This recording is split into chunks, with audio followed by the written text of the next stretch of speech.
Helmet तू पा ना देर ला।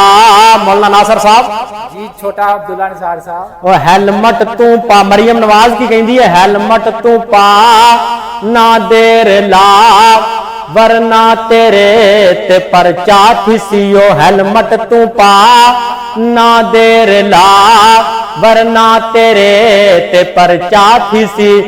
लाइसेंस भी तू जल्दी बना, लाइसेंस भी तू जल्दी बना, अपनी इज्जत बचा, वरना तेरे ते परचा थिसियो। हेलमेट तू पा ना देर ला, वरना तेरे ते परचा थिसी। अगर नहीं समझ लगी तो फिर उर्दू जो सुन लो कि बिना हेलमेट के घर से ना निकलो,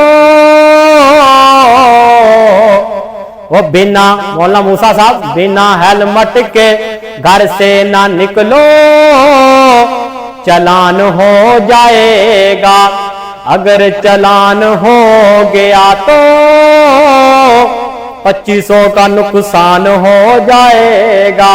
वो बिना हेलमेट से घर से ना निकलो, चलान हो जाएगा। ट्रैफिक के कवानीन मौलाना नासर साहब तुम सुन रहे हो और पढ़ रहे हो, अजीब किस्म के कवानीन ने।